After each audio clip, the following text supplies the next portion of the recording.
आप सभी को रक्षाबंधन पर्व की बहुत बहुत शुभकामनाएं, बधाइयाँ। इस वर्ष संवत 2069 ईस्वी सन 2022 में रक्षाबंधन पर्व को लेकर के कुछ भ्रमपूर्ण स्थिति पैदा हो गई है। कुछ विद्वानों का मत है कि रक्षाबंधन 11 अगस्त को होगा, कुछ विद्वानों का मत है कि रक्षाबंधन 12 अगस्त को मनाया जाना चाहिए।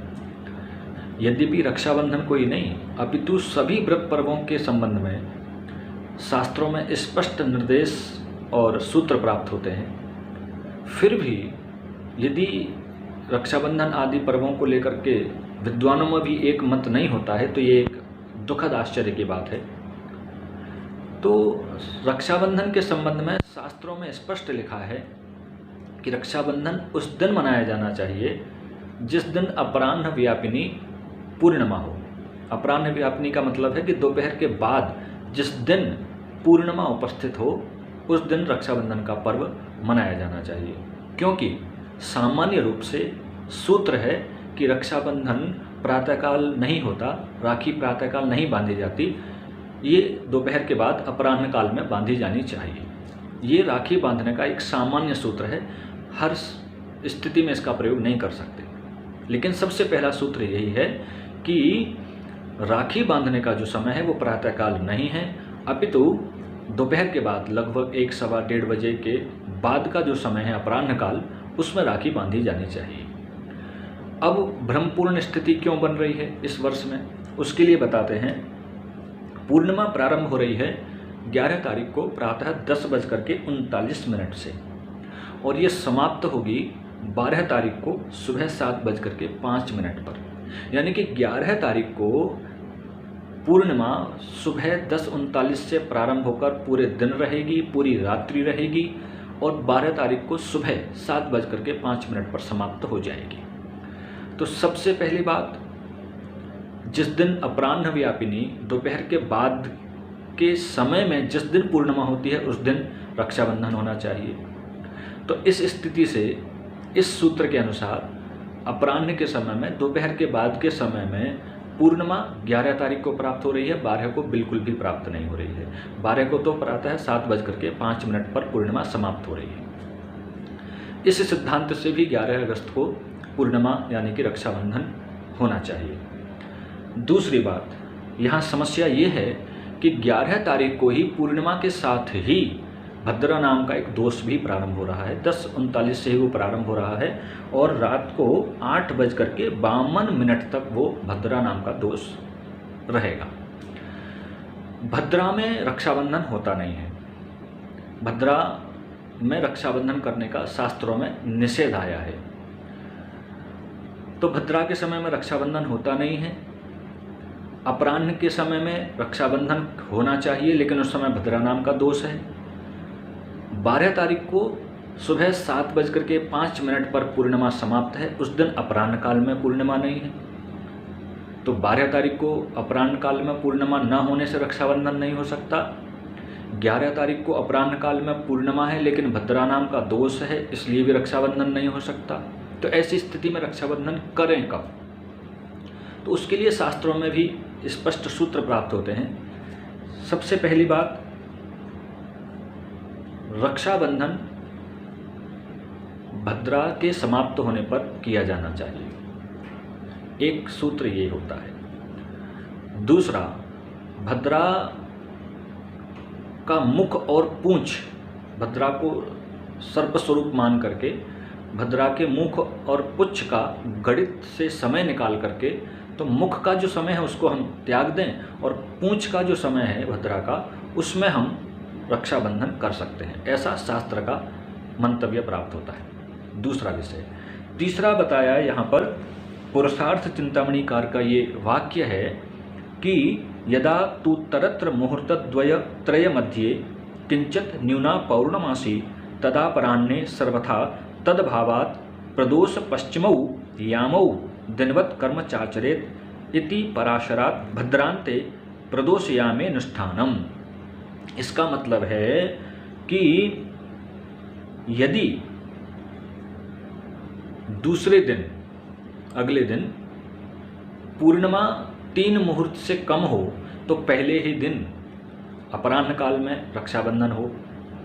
भद्रा का दोष है तो प्रदोष काल में अथवा प्रदोष के उत्तरार्ध में ये रक्षाबंधन का कार्य किया जा सकता है। तो शास्त्रों ने तो सूत्र स्पष्ट किए हैं कि हमको किस स्थिति में कब कौन सा कार्य करना चाहिए। तो यहाँ इस स्थिति को लेकर के कुछ समय प्राप्त हुए हैं। 11 तारीख को ही रक्षाबंधन करने का। सबसे पहली बात तो भद्रा का जो पुच्छ काल है उस समय में रक्षाबंधन किया जा सकता है, और वो भद्रा का पुच्छ काल है शाम को 5:17 से लेकर शाम को 6:18 तक। इस समय में भी रक्षाबंधन किया जा सकता है। एक दूसरा, प्रदोष का उत्तरार्ध काल, इसका समय है रात्रि 8:05 से रात को 9:10 तक। इसमें सेकंडों को आप त्याग सकते हैं। तो ये दूसरा समय हो गया।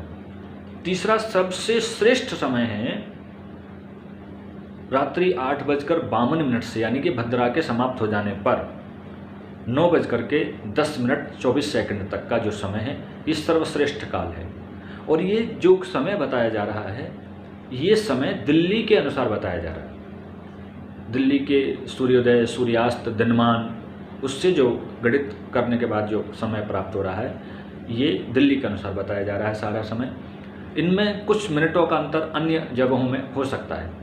यदि आप अपने स्थान के लिए बिल्कुल निकटतम समय जानना चाहते हैं तो आप हमें कमेंट में अपने जिला और प्रदेश का नाम लिख करके भेज दीजिए। हम प्रयास करेंगे कि रक्षाबंधन से पूर्व आपको आपके स्थान का रक्षाबंधन का कार्य समय बता दें। यदि न बता पाएँ तो इसके लिए हम खेद व्यक्त करते हैं पहले से ही व्यस्तता के कारण से। ये तो हुआ 11 तारीख को रक्षाबंधन की सिद्धि और 11 तारीख को रक्षाबंधन का समय सुनिश्चित करना। ये स्पष्ट है कि रक्षाबंधन 11 तारीख को ही मनाया जाना शास्त्रोचित है। अब दूसरा विषय आता है कि जो विद्वान 12 तारीख को रक्षाबंधन मनाने के पक्षधर हैं, जो विद्वान 12 तारीख को रक्षाबंधन मनाने की बात कर रहे हैं, वो ऐसी भ्रांति को क्यों बढ़ावा दे रहे हैं। तो यहाँ मैं एक आपको छोटा सा उदाहरण देता हूँ। सोशल साइट पे आजकल बहुत तेज़ी से मैसेज आगे बढ़ जाते हैं। तो मैंने एक अभी मैसेज देखा जिसमें लिखा हुआ था कि कोई भी तिथि सूर्योदय के बाद यदि 3 घड़ी तक रहे तो वो तिथि उस दिन पूरे दिन मानी जाती है।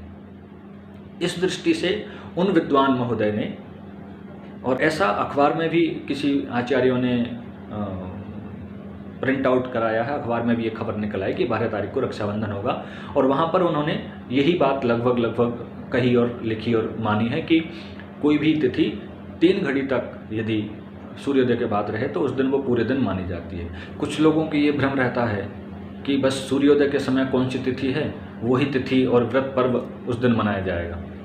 उससे संबंधित क्या सूत्र हैं, क्या विचार हैं शास्त्रों में, इस पर उनको न विचार करने की आवश्यकता महसूस होती, न उस पर वो ध्यान देते हैं। नहीं, सूर्योदय के समय में ये तिथि है तो यही तिथि पूरे दिन मानी जाएगी। कुछ जगहों पर जो प्रातःकाल के समय में रक्षाबंधन हो जाता है उन्हें इस बात से कोई मतलब नहीं कि जिस समय वो राखी बांध रहे हैं उस समय वो तिथि है या वो समय है, उसमें कोई दोष तो नहीं है, इस बात का भी विचार नहीं करते। बस उन्हें वो अपनी परंपरा के अनुसार कार्य को कर देना। शास्त्र का भले ही उससे दूर दूर तक कोई संबंध ना हो। कहने का उद्देश्य ये नहीं है कि आप हमारे हिसाब से चलें, लेकिन शास्त्रों की आज्ञा और विचारों को मानना चाहिए। यदि आप उस कार्य को कर रहे हैं तो शास्त्र की दृष्टि से, शास्त्र के विचार से करने का प्रयास करिए। अन्यथा तो भैया 1947 में देश आज़ाद हो गया है आधुनिक व्यवस्था के अनुसार, और अति आधुनिक विचारधारा वाले लोगों के अनुसार 2014 में देश आज़ाद हो गया है। तो जब देश आज़ाद है, आप सब आज़ाद हैं, तो चाहे कभी भी राखी बांधिए, कभी भी रक्षाबंधन मनाइए, किसी भी दिन रक्षाबंधन मना लीजिए, भले ही शास्त्र चिल्ला करके उस दिन के लिए मना क्यों ना कर रहा हो। यहाँ पर ये स्पष्ट कर देना अति आवश्यक है कि यहाँ पर कोई भी तिथि को 3 घड़ी मान्यता देने वाला कोई भी वाक्य शास्त्रों में ऐसे ज्योतिषियों के पास उपस्थित नहीं है।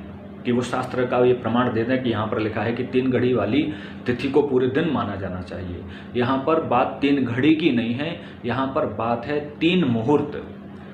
कोई भी तिथि सूर्योदय के बाद उस दिन कम से कम 3 मुहूर्त तक रहनी चाहिए, तब वो तिथि पूरे दिन मानी जा सकती है। तो ऐसी स्थिति में 3 घड़ी का मतलब हम इसको किस प्रकार से सिद्ध करेंगे कि 12 तारीख को 3 मुहूर्त तक पूर्णिमा नहीं है। तो देखिए 3 मुहूर्त का जो गणित है वो दिनमान से प्राप्त होता है। तो दिल्ली के हिसाब से 12 अगस्त को पूर्णिमा 3 मुहूर्त नहीं है, 3 मुहूर्त से पहले ही समाप्त हो रही है। यानी कि दिल्ली का जो सूर्योदय है वो 5:52 पर है और 3 मुहूर्त का जो समय दिल्ली के अनुसार निकलता है वो है 2 घंटा 36 मिनट। इस प्रकार से अगर हम गणित करते हैं तो सुबह 5:52 से लेकर के 3 मुहूर्त यानी कि 2 घंटा 36 मिनट को अगर हम जोड़ते हैं तो ये समय प्राप्त होता है 8:28 तक। यानी कि यदि 12 तारीख को पूर्णिमा सुबह 8:28 तक रहती तो निश्चित रूप से रक्षाबंधन का त्यौहार 12 तारीख को ही मनाया जाना शास्त्रोचित होता। लेकिन चूंकि 12 तारीख को पूर्णिमा सुबह 7:05 पर समाप्त हो रही है, 3 मुहूर्त का तो यहाँ स्पर्श भी नहीं है। तो ऐसी स्थिति में 3 मुहूर्त के प्रावधान को 3 घड़ी में हमारे जो ज्योतिषी आचार्य विद्वान परिवर्तित करके समाज को और अधिक भ्रम में अंधेरे में धकेल रहे हैं, उनसे हमारा हाथ जोड़ करके विनम्र निवेदन है, कृपया शास्त्रों की निश्चित भाषा, सूत्र, विचार इनको ही प्रयोग करके समाज को व्रत पर्वों का निर्णय दें। इस प्रकार से भ्रम को, अंधेरे को और ज़्यादा गाढ़ा न करें। 3 मुहूर्त की बात है बंधुओं, 3 घड़ी की नहीं। तो इस प्रकार से हमारा आप सभी से ये निवेदन होगा कि शास्त्रीय दृष्टि से जो रक्षाबंधन का पर्व है वो 11 अगस्त को ही मनाया जाना, राखी 11 अगस्त को ही बांधना शास्त्रोचित है। यहाँ पर एक बात और ध्यान रखें, रक्षाबंधन प्रातःकाल के समय में कुछ प्रदेशों में, कुछ नगरों में हम लोग मना लेते हैं, कर लेते हैं, ये हमारी व्यक्तिगत विचारधारा और परंपरा हो सकती है। शास्त्रों में ऐसा नहीं है। शास्त्रों के अनुसार रक्षाबंधन का पर्व राखी बांधना अपराह्न के समय में, कम से कम अपराह्न के समय, दोपहर के बाद का समय निश्चित किया गया है। उसमें भी भद्रा आदि दोष के कारण से प्रदोष काल और प्रदोष का उत्तरार्ध काल जो बताया जा चुका है उसके अनुसार हमें प्रयोग करना चाहिए। तो 12 तारीख को 3 मुहूर्त से कम होने के कारण रक्षाबंधन से संबंधित कोई भी कार्य 12 तारीख को नहीं किया जा सकता। हाँ, यदि पूर्णिमा, पुनः एक बार हम दोहरा दें, यदि पूर्णिमा 8:28 तक होती तो निश्चित रूप से रक्षाबंधन 12 तारीख को होता। तो यदि हम सनातन धर्म के मानने वाले हैं, सनातन धर्म को फॉलो करते हैं, उसके अनुयायी हैं, सनातन धर्म में, उनके शास्त्रों में, ग्रंथों में, ऋषियों में, मुनियों में हमारी श्रद्धा है, विश्वास है, उनके वाक्यों पर हमारा स्नेह है, भाव है, तो हमें उनके द्वारा बनाए हुए रास्ते पर, उनके विचारों पर हमें चलने का प्रयास करना चाहिए। मनमाना आचरण, व्रत पर्व, धर्म आदि के क्षेत्र में नहीं करना चाहिए। शास्त्रों की जो व्यवस्था है, मान्यताएं हैं, सिद्धांत हैं, सूत्र हैं, निर्देश हैं, उसी के अनुसार हमें पर्व मनाना चाहिए। तभी हमें शास्त्रों में वर्णित उस व्रत पर्व का, त्यौहार का फल प्राप्त होगा। अन्यथा तो ये एक प्रकार से शास्त्रों की आज्ञा का उल्लंघन ही माना जाएगा। और हमारा अन्य विद्वानों से, ज्योतिषियों से आग्रह है, निवेदन है कि उनके 12 तारीख के पर्व को निषेध करना हमारा, उनकी किसी प्रकार से अवज्ञा करना नहीं है। बस निवेदन इतना है कि हमारे ज्योतिषी भाइयों को प्रयास करना चाहिए कि शास्त्रों के अनुसार ही समाज को दिशा देने का प्रयास करें और सनातन धर्म की मर्यादा को बचाते हुए सनातन धर्म को उत्तरोत्तर अभिवृद्धि को प्राप्त कराएं। आप सभी ज्योतिषी भाइयों को, विद्वानों को, आचार्यों को, भाई बहनों को रक्षाबंधन पर्व की पुनः बहुत बहुत शुभकामनाएं। बताए हुए समय का प्रयोग करें, रक्षाबंधन पर्व का आनंद उठाएं। हर हर महादेव।